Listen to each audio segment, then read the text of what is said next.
Hey guys, Scoffer here. Today I'm going to be showing you a few things you can do as a Resto Shaman to counter mage teams. So let's start off by looking at glyphs. The first glyph I'd highly recommend is Glyph of Healing Stream Totem. Basically what this does is whenever your Healing Stream Totem heals an ally, it will also reduce their frost damage taken by 10%. Every time it heals them, it refreshes the buff. With a 30-second cooldown lasting 15 seconds, this will be almost 50% uptime depending on if they kill your Healing Stream Totem, making it a really good glyph versus mages. Also note, lately I've seen an increase in mage DK teams, and as most DKs are playing Frost, this glyph's amazing for that comp. The next glyph is Glyph of Purify Spirit. This increases the cooldown of your dispel by 4 seconds, but gives you 2 charges of it.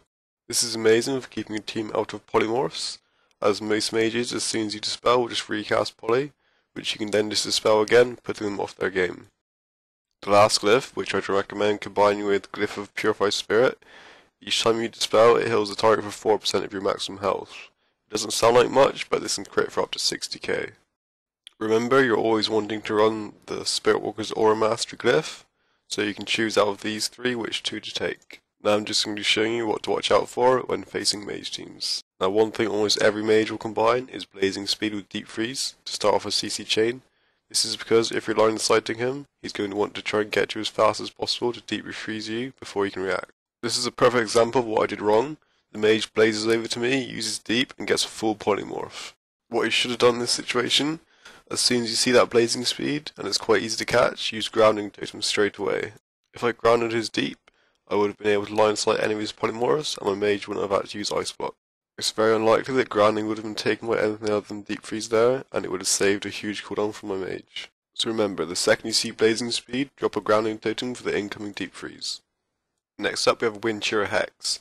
When a mage has his interrupt available, it's quite hard to line the hex onto him, but what you may not know is that the polymorph shares the same lockout as counter spell.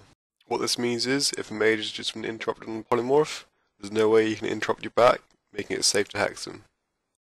Some more interrupt advice: if a mage is at killable percent of health and starts using Frostbolt, try to Wind Shear him immediately, as it locks him out of frost and he can't use ice block. You'd be amazed at how often this happens. The mage gets locked out and dies due to the fact that he can't ice block. This works especially well if you're with a warrior with those huge executes. Now one buff you'll be wanting to track to purge is Icy Veins. This increases their haste by 30%, making polymorphs a lot harder to interrupt. It has a 3-minute cooldown and lasts 20 seconds. If you can purge this straight away, it will really help. Lastly, what I tend to do against rogue mage teams, as soon as they open, drop a freedom totem. A lot of the time, they will nerve you in place and try and ring a frost you right away. When you have movement immunity, they can't do this. Hope you guys have enjoyed my mage tips guide. I hope to bring out more class guides in the future, and remember to like, comment and subscribe for my channel for more Resto Shaman PvP.